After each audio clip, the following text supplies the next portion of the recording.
Hello everyone and welcome to the channel of Saraswati online school. बच्चों, आज हम इस वीडियो में एनसीईआरटी क्लास फर्स्ट की पाठ्यपुस्तक सारंगी का चैप्टर 14 करेंगे, जिसका नाम है बरखा और मेघा। चलिए शुरू करते हैं।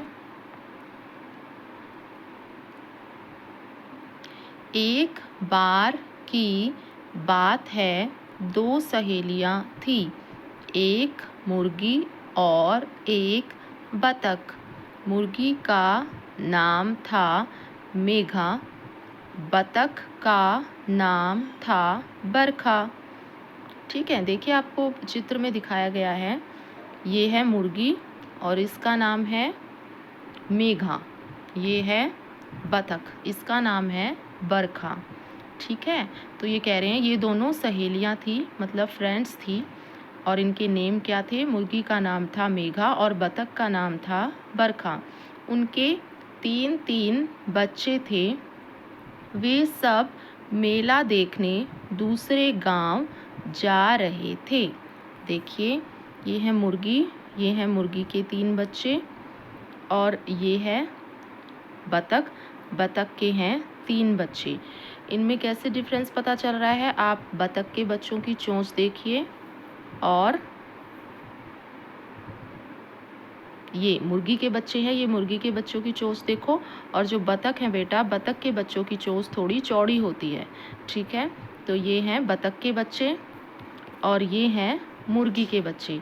तो एक दिन ये दोनों सहेलियां जो है अपने तीन तीन बच्चों के साथ किसी दूसरे गांव में मेला देखने के लिए जा रहे थे। चलिए देखते हैं फिर आगे क्या हो रहा।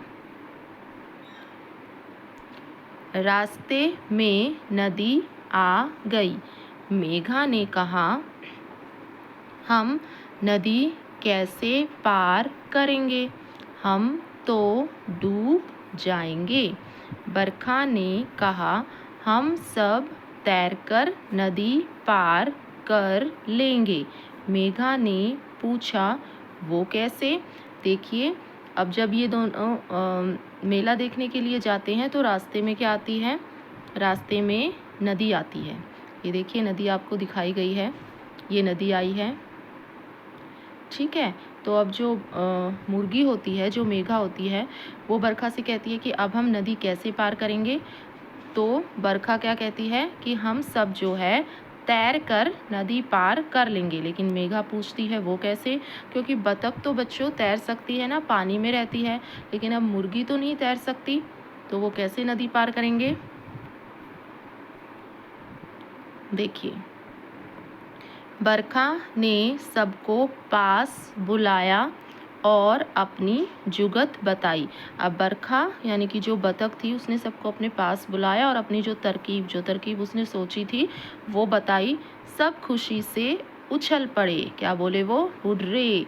वे सब नदी पार कर गए। तो कैसे नदी पार की उन्होंने? देखिए पिक्चर में दिखाया गया है, ये बरखा के बच्चे हैं, बतख के बच्चे, क्योंकि बतख को तैरना आता है लेकिन मुर्गी को तैरना नहीं आता। तो बतख के बच्चे क्या कर रहे हैं? मुर्गी के बच्चों को अपनी पीठ पर बैठाते हैं और इस तरह से वो नदी पार कर लेते हैं। इस तरह ये जो मुर्गी है, ये भी जो है बरखा यानी कि बतख की पीठ पर बैठेगी और नदी को पार कर लेगी। ठीक है, आगे देखिए बच्चों, बातचीत के लिए प्रश्न है। पहला प्रश्न है बच्चों, मेघा और बरखा ने बच्चों के साथ नदी कैसे पार की? तो कैसे पार की थी? जो बरखा थी, बरखा के बच्चों ने मेघा के बच्चों को अपनी पीठ पर बैठाकर नदी पार करवाया। ठीक है, नेक्स्ट है, मेघा और बरखा के बच्चों ने मेले में क्या क्या किया होगा? तो आप जब मेले में जाते हैं तो क्या क्या करते हैं? उसी तरह मेघा और बरखा के बच्चों ने भी मेले में क्या किया होगा? खूब इंजॉय किया होगा, चाट खाई होगी। ठीक है, वो बहुत घूमे होंगे। ठीक है, नेक्स्ट है, मेले से घर लौटते समय मेघा और बरखा के बच्चे आपस में क्या बात कर रहे होंगे? वो घर लौटते समय आप क्या बात करते हैं कि आज तो हमने खूब मज़े किए और हम बहुत थक गए। ठीक है, नेक्स्ट है, मेला आपके घर से कितनी दूर लगता है, आप वहाँ कैसे पहुँचते हैं।